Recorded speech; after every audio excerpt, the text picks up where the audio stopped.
सद्गुरुदेव की जय। सद्गुरु श्री कबीर साहेब की जय। विश्व वंदनीय संत सम्राट बंदी छोर सद्गुरु श्री कबीर साहब जी, मेरे हृदय मंदिर के आराध्य परम पूज्य सद्गुरु श्री मान साहब जी, मैं चरण कमलों में सिर झुका के 3 बार बंदी करता हूँ। बोलिए श्री सद्गुरुदेव की जय। सद्गुरु श्री कबीर साहब जी ने भ्रम को दूर करने में कोई कसर नहीं छोड़ी और जीव का जितना सम्मान सद्गुरु श्री कबीर साहब ने किया है उतना किसी ने नहीं किया। लेकिन लोगों ने तो ऐसा धोखा दिया है और ऐसी ऐसी कथाएं लिखी हैं ग्रंथों में तो उनका कोई सीन पूछे कोई ठिकाना नहीं, बिल्कुल बेकार है। कहते हैं कि महादेव जी ने जब समुद्र मंथन किया था तो उसमें 14 रत्न निकले। क्या निकले? समुद्र में 14 रत्न निकले। तो जैसे ही पहली बार एक चक्कर लगाया तो महादेव का धनुष निकल आया और फिर दूसरा चक्कर लगाया मथा तो उसमें धनवंतरी निकल आया है और तीसरा चक्कर लगाया तो कामधेनु गाय निकल आए और चौथा चक्कर लगाया तो सप्तमुखा घोड़ा निकल आया और 5वां चक्कर लगाया तो इंद्र का ऐरापद हाथी निकल आया और जब 6वां चक्कर लगाया तो लक्ष्मी जी निकल आए और 7वां चक्कर लगाया तो शंख निकल आए और 8वां चक्कर लगाया तो विष निकल आए और 9वां चक्कर लगाया तो मदिरा निकल आए और 10वां चक्कर लगाया तो अमृत निकल आए और 11वां चक्कर लगाया तो कल्प वृक्ष निकल आए और 13वां चक्कर लगाया तो वारुणी देवी निकल आए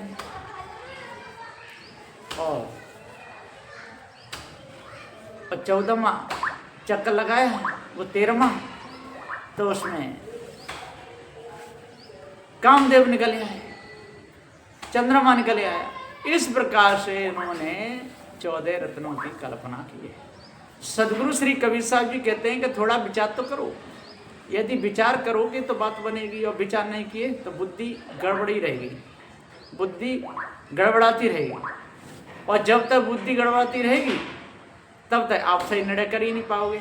अब विचार तो करो बस समुद्र में और महादेव का जो धनुष कैसे निकलेगा, कहाँ से निकलेगा? निकलेगा ही नहीं। समुद्र में धनुष कहाँ से आया? ये सब बेकार की बातें। और फिर धनवंतरी निकले आए, पर जल में रहते थे क्या? वो जलचर थे हैं? जल से तो थे नहीं, कोई मच्छर कच्छ तो थे नहीं, वो सो जल में निकलेंगे धनवंतरी। और फिर कहते कि कामधेनु गाय निकले आए। अरे जो सूखे में चलने वाली, बाहर रहने वाली है वो जल में कहाँ से निकलेगी? तो वो कोई जल में नहीं है। ये सब बेकार की बातें हैं। माया भी गुरबा लोगों ने कागज वगैरह ग्रंथ में लिख करके सबकी खोपड़ी खराब करी। उसमें सप्तमुखा घोड़ा भी निकल आया, 7 मुख थे। बिल्कुल बेतुकी बातें करते, बिना सिर पूछे की बातें। बिल्कुल इससे दिमाग खराब ना हो तो खराब हो जाए। अब उसमें फिर क्या है? अब वो निकल आया, ऐरापद हाथी निकल आया, वहाँ पे इंद्र बैठ के चलता था। लक्ष्मी जी निकल आए। अब लक्ष्मी जी को जलचर नहीं किया, सो निकल आए। शंख निकल आया, शंख तो क्या निकल सकता है, समुद्री है वो तो निकल सकता है, लेकिन लक्ष्मी कैसे निकलेगी? फिर उसके बाद में मदिरा निकल आया, विष निकल आया, अमृत भी निकल आया।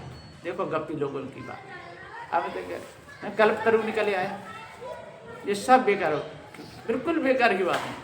रंभा परी निकले आई, उसकी भी जरूरत पड़ेगी। उसके बाद चंद्रमा निकले आया और चंद्रमा के बाद में कामदेव भी निकला, क्योंकि बिना कामदेव के तो काम चलेगा ही नहीं। तो सद्गुरुदेव जी पुकार के समझाते हुए कहते हैं कि ये सब बेकार की बातें हैं, बेढंग की बातें।